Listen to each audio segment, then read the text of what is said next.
Hey everybody, I'm Greg Soul, and this is Why Am I, a podcast where I talk to interesting people and try and trace a path to where they find themselves today.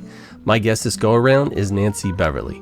So Nancy is a self-proclaimed explorer who has extensive experience writing for stage, movies, and TVs, through which she's actually won quite a few awards. More recently, she's adapted some of her work into a novel, which she, rightly so, seems pretty proud of. We explore life through collaboration and muse over what it would be like to be an alien on another planet trying to communicate. This conversation takes some twists and turns, I suppose. At any rate, I hope you enjoy this conversation with Nancy. Nancy, thank you for joining me on the Why Am I podcast today. Great to be here. Yeah, excellent to have you. You're one of the few folks that found me, which I always enjoy. It takes all the work out of it, so I appreciate you coming and finding me. So here's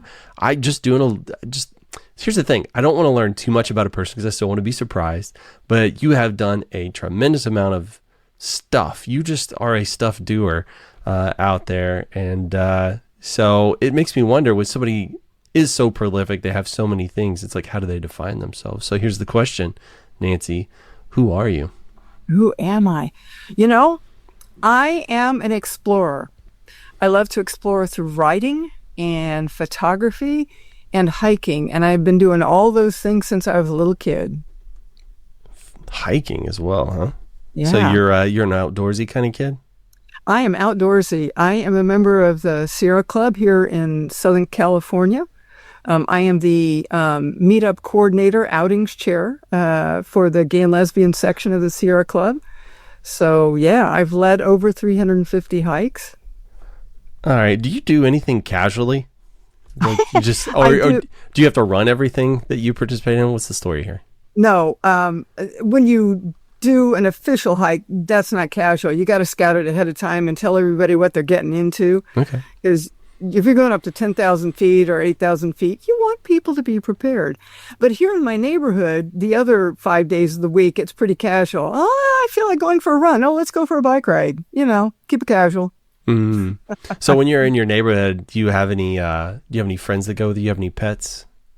I don't have any pets, but my girlfriend, Jody, has a pet. His name is Buddy. He's a doggy. All right. Because I can, in my head, I can envision you going for copious walks with a dog. I could see you doing that.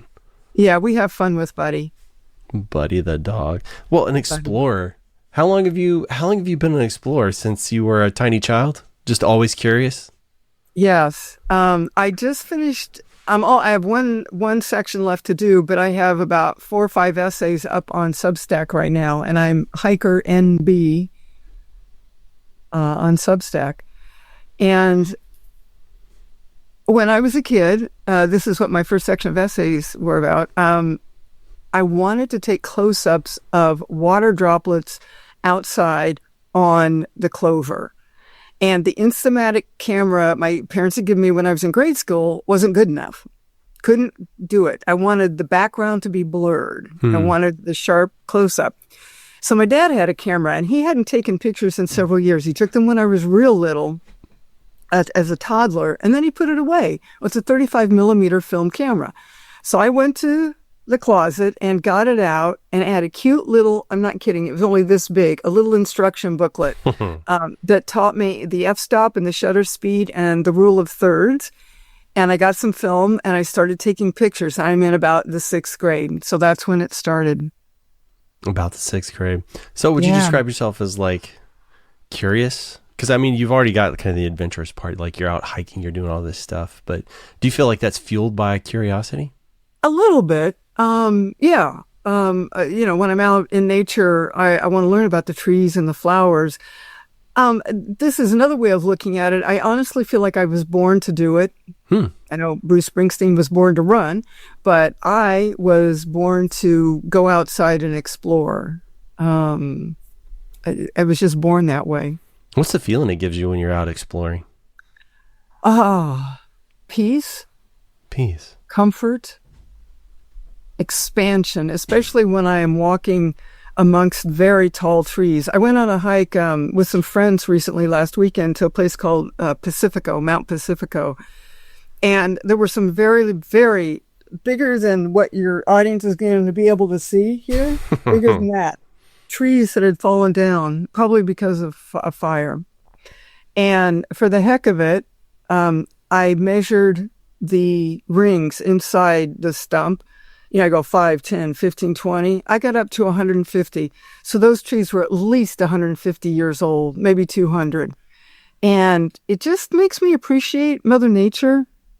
I feel connected to the earth and to the world around us that way when I talk to the trees. Yeah.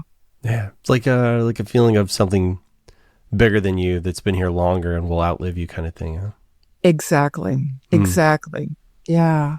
Sometimes, and I don't get this feeling very often, but sometimes when I've like been out for a hike or something like that, I get this feeling where I feel like it's something like I happen upon some place that feels undiscovered or untouched, or I don't know, it feels special in some way. Like maybe this is some secret little place that almost the rest of the world will never see. It's like, do you kind of get that when you're out exploring? Absolutely. Now, it's hard in a city like Los Angeles to find a place like that. Yeah. But occasionally, we do a hike where a lot of people don't go or haven't been. And there is that magic. And certainly doing something for the first time, even if other people have been there, me going there for the first time is magical. That's cool.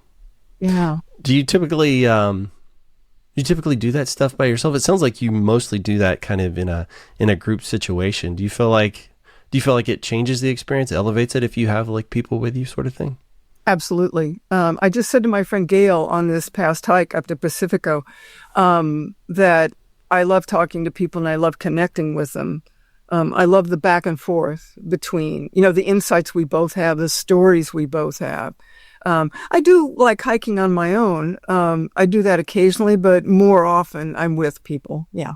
Because I've noticed that too. Like when I'm with my partner and we're traveling, we're doing stuff, and we go and find a new restaurant, or we find this new beautiful spot or whatever. I don't know, it just feels so much more special when I have somebody to like share it with, like some partner in crime, I guess, whenever I'm doing these things. Funny you should mention that. When COVID hit and we couldn't all hike together, me and my girlfriend discovered a neighborhood over on the west side called Brentwood. Well, I mean, I've heard of Brentwood, but I hadn't gone walking around in it. Mm-hmm. And I had driven by this particular street a number of times, and these huge pine trees on it. And I said to Jody, let's go explore that. So we walked around that neighborhood, and we walked all the way to the overlooking the ocean. What a beautiful neighborhood. And now we've done it a few times, and I took my hiking group there a few months ago. But we just discovered that kind of by accident. I just saw the trees and said, hey, let's go. That's cool. And you had the motivation or the bravery or whatever it happens to be to like actually go and pursue this thing. Because I do that a lot in my head. I think, I'll be going by something, I'll say, that seems interesting. But I don't know, something always, I don't say always, tends to hold me back. But you are the kind of person that forges ahead, huh? I am. Jody calls me her mountain goat because I go exploring. Oh goodness, that's interesting. Well, you've mentioned that you live out in LA, kind of the Hollywood area, and you mentioned writer. So tell me a little bit about that. Kind of like with photography, when I was in about the 5th or 6th grade, I got into creative writing. I read Mad Magazine when I was a kid and loved it. I loved the humor in it. And so me and a friend started writing our own funny little sketches and recording them on a reel-to-reel tape recorder, that sort of thing, just for fun. We make up fake ads and stuff. And when I was in the 6th grade, our teacher had us doing morning talks. And I chose to do one on paranormal stuff like ESP, telepathy, that kind of thing. And I hit my stride. I loved being in front of my class. My teacher loved the speech so much, she had me do it for the class next door. She gave me an A++, and I just felt like I was in my zone. I'm talking to people, I'm doing something creative, and I'm talking about something I'm passionate about. So there you go. So it sounds like you have a penchant for performing. Somewhat, junior high and high school and a little bit in college, I did some acting. By the time I got to college, I was surrounded by people who were much better at it than I was. However, the creative writing part, that's what really stuck. And so that's what I pursued. Of course, I worked on the high school yearbook and newspaper, same thing for college. And, started writing plays and that sort of thing. I majored in theater in college and then focused on playwriting when I went to grad school. That's interesting. So whenever you write something for somebody else to perform, do you still get that same little buzz? Do you see that same little feeling inside of like, I love to perform this thing, but, maybe if you've got some other people, well, I mean, I guess you can't, if the play requires 5 people, you can't be all people simultaneously. So, at some point you got to farm some of it out. Does it still scratch that itch for you? Yeah, for sure. If you're working with good actors and they bring it to life, it's the same thing as finding a cool pine tree. It really is magical. And I've worked with some really good actors and some good directors over the years. And when they find the magic and they connect on stage, and then when you're in the audience with the audience on a performance night and the place gets completely quiet because everybody's leaning in, man, that is awesome. Or of course, when they laugh at a joke. Yeah, that's so interesting. Yeah, because I found I'm not, I wouldn't say I'm a talented performer, but I have been in front of crowds a few times and gotten to kind of do that. And it was an experience unlike any I'd ever felt before, and one that I actually enjoyed. And so, I started seeking out those opportunities to do those sorts of things. Yeah. But I never thought about like writing and creating materials for people to enjoy. I bet I would enjoy it just the same. Just the same way a musician would. Although musicians they tend to be up and performing, right? Whereas this, you have to be kind of behind the scenes a little more. But from looking at the fact that you're already like organizing these big groups of people doing all this stuff, it seems like you've kind of found a niche where, so you write, but also you mentioned plays and things like that. Are you directing them as well? Generally speaking, no. I have done a little bit of directing. It's funny, when we did our plays, we did some 10-minute plays last winter, and my director, who was wonderful, she had to go out of town. She already had a previous engagement. So I had to be the director during the tech rehearsal and the direct and dress rehearsal. And then, to top it off, our lead actress also had a conflict for, I think it was the dress rehearsal. So I had the secondary actress who had a smaller part play her part, because the secondary actors knew how to sing. I'm not a very good singer. So I played the little part. And I also had to sit in the audience and watch them when I wasn't on stage as the director. So I can wear that hat. I prefer collaborating with a director because you get somebody else's viewpoint and input. That's interesting. Because it makes me wonder, like, how attached are you to your writing? Because if you let somebody else direct, I guess they're going to kind of envision how this should operate, or maybe the emotion that would be evoked at this certain point. I'm just curious, like, if it doesn't 100% line up with what you were thinking or feeling when you wrote it, like, is that okay? Are you good with kind of letting somebody else take the reins? No, I see you shaking your head. Okay. No, I think it's good to collaborate and talk about what the tone and feel is supposed to be and get that established from the get-go.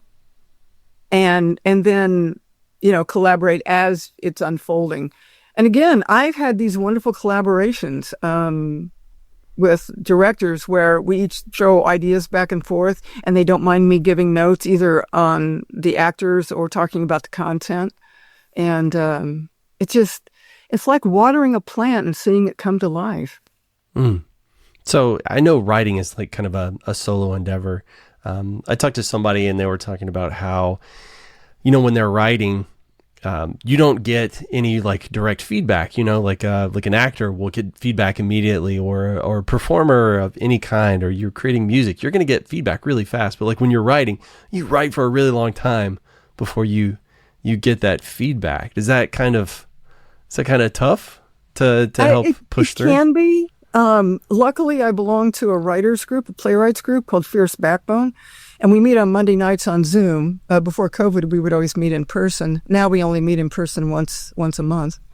But yeah, we'll bring in 10 to 20 pages on a Monday night and hear it on Zoom and get feedback.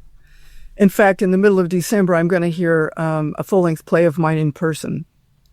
And I really value that feedback. And you can get a little lost, as you said, when you're writing solo, but that's why you get feedback.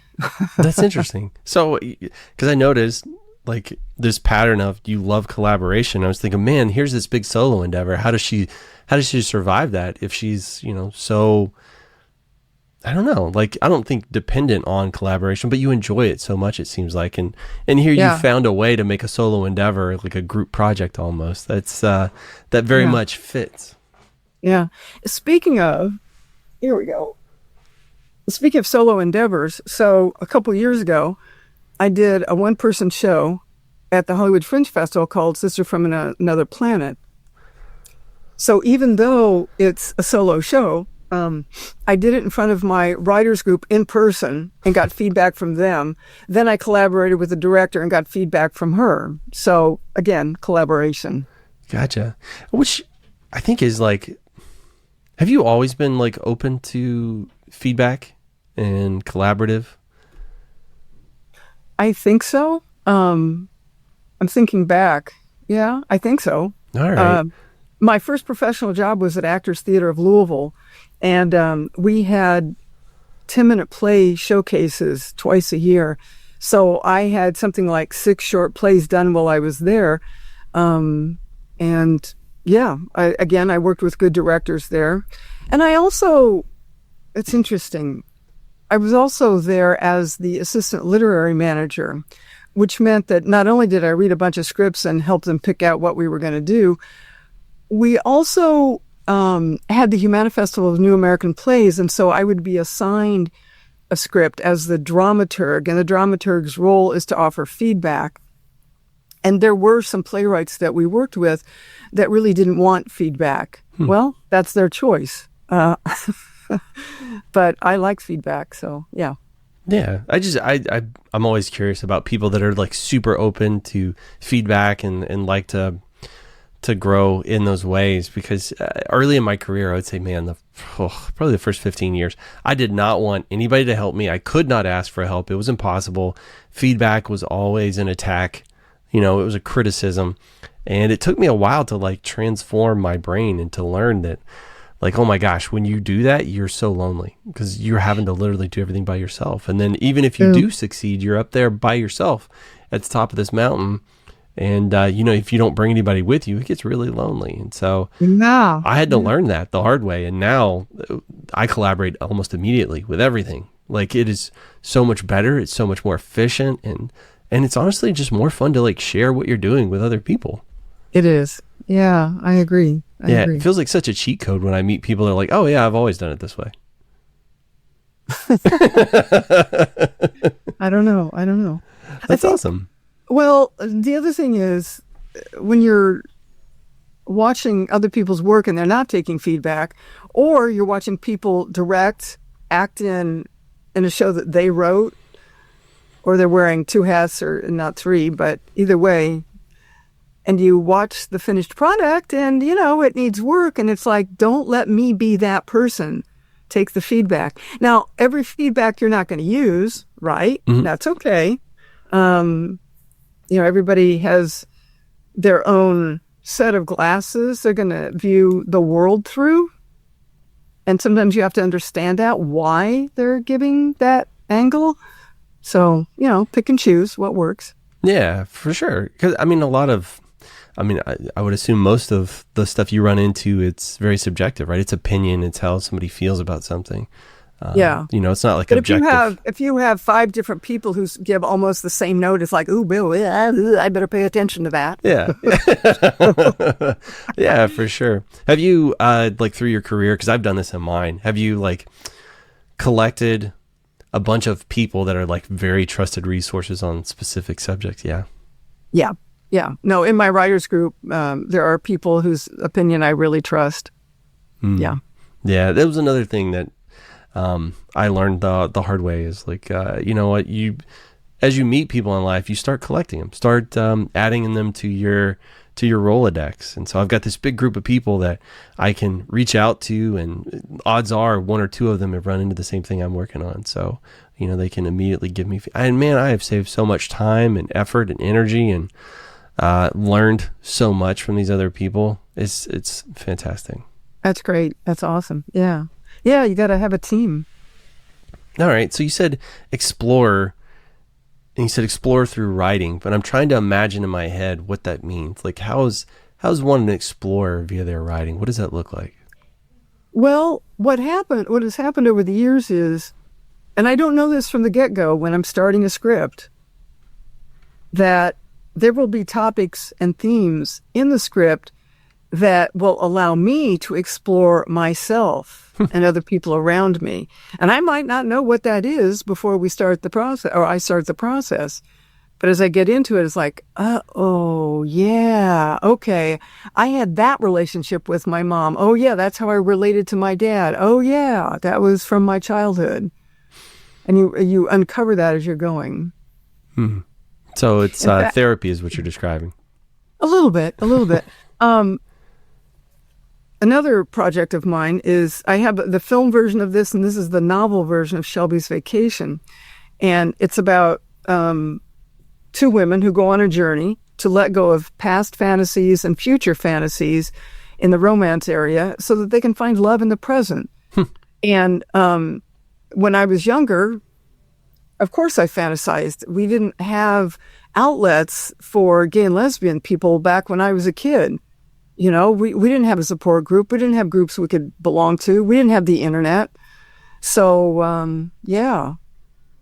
So you say, well, I mean, also it's something I found interesting is, one, I didn't realize there were so many like LGBTQIA plus film festivals that exist. And it seems like you have entered every single one of them.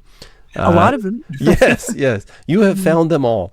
No, but it's interesting. So a lot of your media, I think, kind of speaks to that part of you. And so I'm curious, like you said, it was hard finding outlets. Like how young were you when you realized that you fancied? Well, it depends if we're talking consciously or unconsciously. I mean, I had crushes on women when I was in grade school, junior high, high school. It wasn't until when I worked at Actors Theater Louisville, I was getting pretty aware. So I would have been in my mid to late 20s. But again, there wasn't a support group in Louisville. There were some gay actors at Actors Theater of Louisville who were out.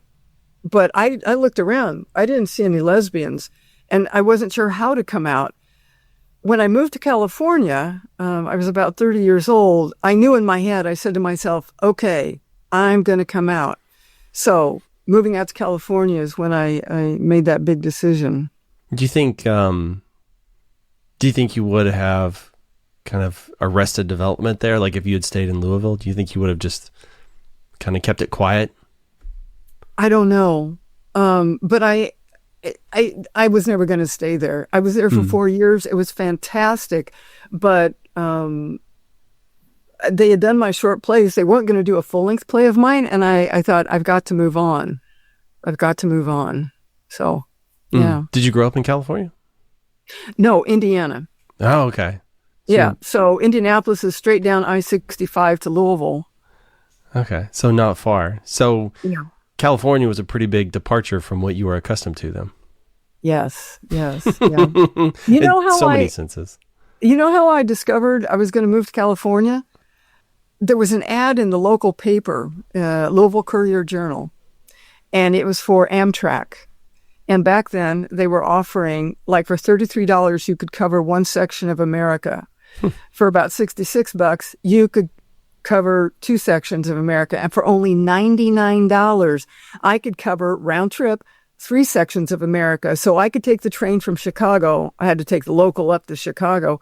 But from Chicago to LA, cue up the song Route 66.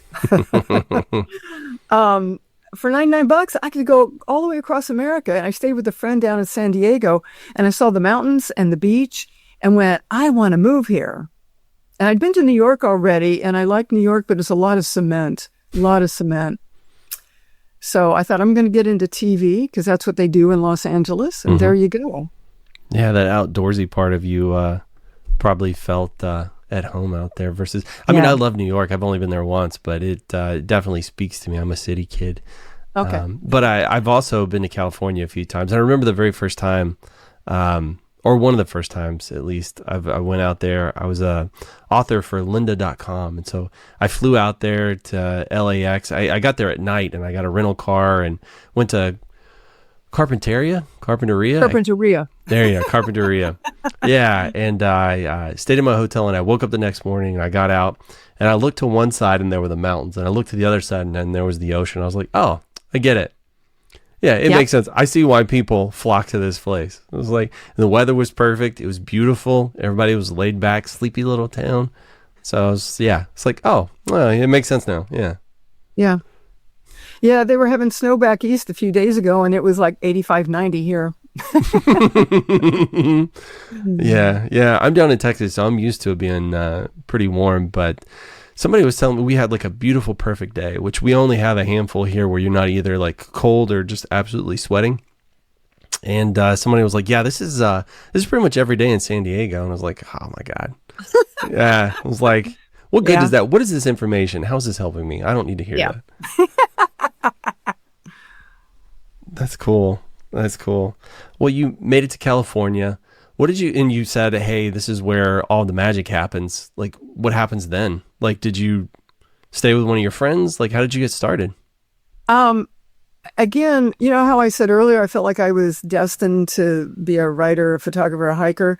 I think it was my destiny to move out here, and everything fell into place. A lot of people, when they move out here, they struggle. I stayed with a friend and somebody I knew from college, and I went to look for an apartment, but in the meantime, his phone rang.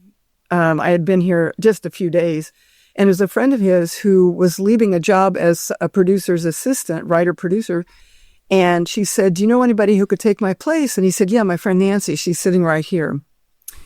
So I took that job, and that was my first job, and I got it in less than 10 days after moving out here, I think. So I worked for that guy for a little less than a year, and then I had another synchronicity. So back when I was in college, I did summer theater one year, and one of the directors of plays during that summer theater was a guy named Matt Williams. Matt went on to create a show called Roseanne. Now, when I was sitting at my desk at my first job, I heard a voice say, can you tell me where the men's room is? And I looked up, and it was Matt. I'm like, Matt, what are you doing here? He had worked on The Cosby Show, but he signed a deal with Carsey Warner to develop his own show. They had to deal with Roseanne. So they combined Roseanne and Matt, and he created the sitcom. So another synchronicity. Remember the gal who used to have my job? She came back to work one day and said, oh, I just finished working on the pilot of a sitcom. She had the VHS tape of it. You guys want to see it? Showing me and her old boss. And we said, sure. It was the Roseanne show. So we watched it. And I called Matt because I had his phone number by this point. I said, Matt, we really enjoyed your sitcom. He said, would you like a job? I said, sure. And that's how I ended up being his assistant. And then I was the writer's assistant as well. And then I became the Writers Guild writer in training on that show. So that's crazy. How that was crazy. It has not been that easy since then, but thank you, universe, for that. Well, I hear a lot of people saying that the very hardest part is getting your foot in the door. So the fact that it was like apparently kismet, it was meant to be, you just kind of were in the right place, and there it was. It opened itself up to you. Do you feel like a lot of opportunities just find you that way? Not exactly. I have had other good moments, but I'll tell you, and this is a tip for people, you got to plant the seeds. You gotta make friends. And I've had other good things happen, but I planted the seeds by going to events and meeting people and becoming friends with people. And then you have a light bulb moment, and go, oh, that's how I found my film director for the film version of Shelby's Vacation. I had tried 2 or 3 other directors, and they had dropped out for various reasons. And I was I connected with a friend who had done like a Jumpstart Your Career class with me. And I said, would you be interested in directing my film? And she said, I only do commercials. But she said, why don't you put a notice on, I think it was Alliance for Women Directors, AWD. I said, okay. So I put a notice up there and I got a couple dozen replies, which was great. And one of the people I ended up interviewing was somebody I met a few years before in another group called Cine Women. Her name's Vicki Sampson. So she ended up directing my film. And it's because I had planted the seeds at Cine Women and then the Jumpstart Your Career thing. And then it unfolds. Yeah. Yeah. I've heard some people say that like, the more stuff you do, the luckier you tend to get, right? Like the more work you put in. Yeah. Which was another lesson that was hard learned for me. It's like I didn't collect enough people early in my career, and I definitely go out of my way to do that now, and it keeps paying dividends. I mean, it might not pay off today or tomorrow, but man, 6 months from now, a year from now, you never know. Yeah, absolutely. Absolutely. Does it feel like kind of a small world over there? Do you run into a lot of people a lot? Is that pretty common? A semi-small world. Kinda, yeah. Ish. Well said. I dig it. Planting the seeds. That's cool. I mean, that's something I try and tell everybody. Like I work in tech, and as you can imagine, there's a lot of people that are like neurodivergent, right? It's lousy with us. I mean, we're everywhere. And that's one of the things that people tend to lack the most are people skills, right? And like making connections with other people. And so that's one of the things I tell people that like, hey, to advance your career, this is going to sound weird and it's probably going to be the hardest part for you, but make friends. Like, be nice to people. Be the kind of person people want to work with. I've given that advice to other people too. Even out there, I figured everybody like knew the trick, like in your line of work. Well, for the most part, yeah. But a lot of people will say, I hate networking. And I say, don't think of it as networking. Think of it as making friends. And if somebody doesn't become a genuine friend and they're just kind of a social contact, that's okay too. You don't have to push it. And if you don't like them on either level, either friend or networking, then, it's okay. You don't have to pursue that.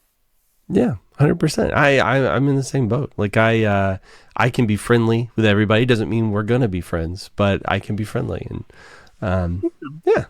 Well said. Yeah, I dig it. I dig it. Well, where do you go from here? Like you've accomplished a ton of things. Like what are you still chasing? Like you said, an explorer is never done. So what's the next adventure? I have 2 TV pilots that I love and beautiful pitch decks for them. One of them is about crop circles. The other is about a hazmat cleanup crew. That 2 completely different ideas, but both of them have a metaphysical angle. And I've been to the crop circles in England and walked around in them. Fascinating. And I've been pitching it to various folks and looking for a way to get the shows made. Interesting. So yeah, it's like the second time you've kind of touched on the paranormal stuff that you were into as a kid. Is that something that you still find fascinating? Absolutely. What is it about it that like calls to you? I think it's because it's beyond the physical. I think we are so much more than this physical body. So you can call it spirit or your soul or however you want to categorize it. That to me connects us more, even more so. And when you think, again, the crop circles have to do with life on other planets as well, then that expands, again, exploring, that expands your horizon and connects us to something bigger and broader than what we've got going here. Do you believe that we've been visited by aliens, or do you just like the idea that like it would be cool if that happened? From what I can read, I think we have been visited. I personally have not. That's okay. But I heard and read other stories where people have had interesting moments. One interesting moment, more than one actually, there is footage online that you can find of balls of light making the crop circles. So it's not 2 guys with boards and ropes out there. They made a few, but no, people have filmed the balls of light. In fact, they've interacted with the balls of light. And these are legitimate people. They're not nuts. So, yeah. What's your estimation of what they would be doing here and creating these crop circles and stuff. I think sometimes they're using geometry to show us sort of sacred messages. For example, Stonehenge, I've been there when I was visiting the crop circles, which are too far away. It's a sacred site. And so, again, that opens us up to things beyond just nitpicking and finger pointing and blaming, if you see the bigger picture. So I think they're here to show us a bigger picture. And that sacred geometry has been around forever, and people have been using it to make temples and artwork. And so it's a thing that unifies us. And I also think they communicate with us through the crop circles so that the military isn't going to shoot them down. If flying saucers were to appear in a really big way, I mean, look what's happening. Okay, I'm going to stop there. But there's a lot of military out there now. And so if a UFO flew over, the military would shoot it down. So this is a safe way to communicate with us and connect with us. Maybe there are things we can learn about how they live on their planet. Maybe we'll get there, not necessarily to the planet, although maybe, but we'll learn, we could create our civilization this way instead of the way we're doing it now. Yeah. Does that make sense? Yeah, 100%. And I've thought about, it would be really cool to have aliens visit, so long as there wasn't some world domination plan or something like that. Just thinking of stuff like that makes me feel small, and it makes my problems, my worries, the struggles of the world, it makes them seem so minuscule by comparison, right? Because, everything is so much bigger than us. I think exactly. I really like the idea of that. Yeah. Well, you were talking about, you had TV pilots that you love that always, with an idea or a plan, that always kind of scares me when I hear somebody say they're in love with their plan, because sometimes they get too enamored, too attached to it, and they become less flexible. Not to say that just it's not great and it should go away, but oh no, it has to be absolutely this way. Do you find yourself getting No, I'm not like that. And it goes back to our earlier collaboration and feedback. Collaboration. Yeah. I'm open to good ideas. If somebody has a good idea, let's go for it. Yeah. Gotcha. Yeah. The thing, cool. And this goes to something you just said about,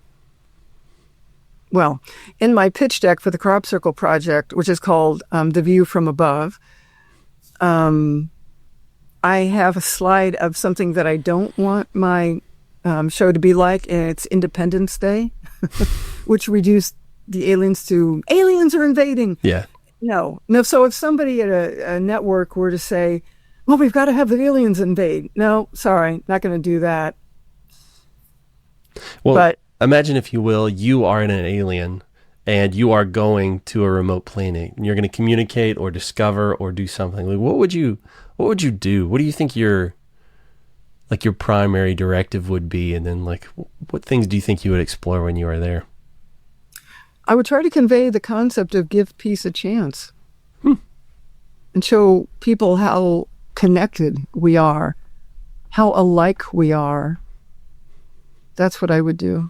Yeah. I'm trying to imagine, that's an amazing message, but how do you convey that? How do you figure out a way to do that to a completely foreign alien society? I don't know. That's a really good question. Here on Earth, I mean, what we can do is to continue to do what you're doing, and what I'm doing is having conversations with people, because then you connect. When you have a real conversation. I don't know how you would do it on another planet, but, Yeah, but it's interesting as well. That actually is a fascinating line of thought. If you could divine a way to have a conversation with somebody so different that they probably can't even speak your language, how much better would you be at communicating right here on Earth with the people around you? And it makes me think of, I talked to somebody who was a pet psychic, and she was relaying to me how she psychically communicates to animals. And she was saying, you can't send something complex to them when you're going to communicate. What you have to do is you have to distill it down to its most basic component, and it usually comes down to a feeling, and you try and convey that. I was thinking, man, so many of my conversations, if I was to just attempt that, I think they would go so much better, because there's so much miscommunication. Like I am for better or worse, I am absolutely a logical person. I have not a whole lot of like standard emotions like people do. And I think they're pretty quiet, the ones I do have. So like sometimes I'll find out, like I've been having a conversation for 15 minutes with somebody and I can't understand why they can't understand what I'm talking about. It's like, because we were talking about their feelings the whole time. I didn't realize that. I thought we were talking about, like things I can touch and feel and taste, but it's like, oh no, this is like something that lives in your body. I didn't realize that. And so, doing things like that, like how do I distill this down into its most basic components and like translate it over to somebody? Like that would be a fascinating endeavor. Like maybe I should look at attempting that with some people. It's like, pretend they're complete aliens that can't understand me. How do I convey this message? Yeah.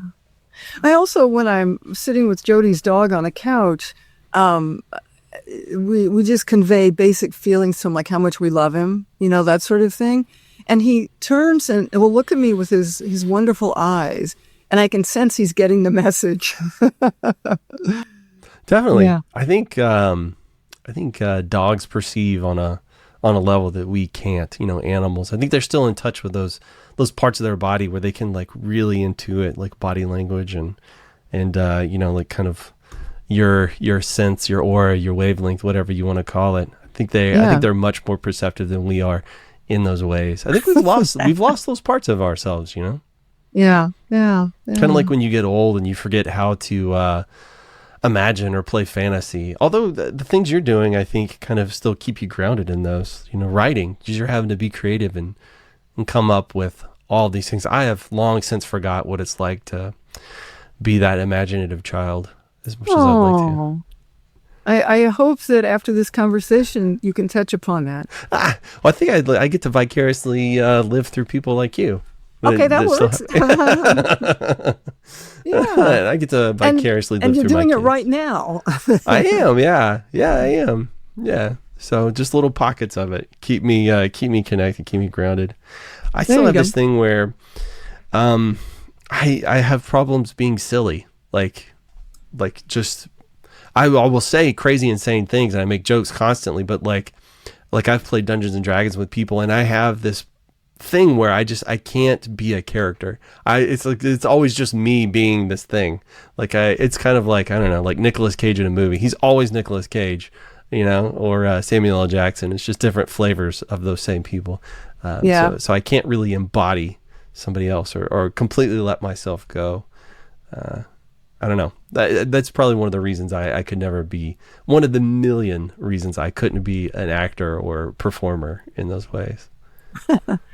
That's okay. You have your lane and you're sailing along in it. 100%. Yeah. Yeah. I know. Yeah.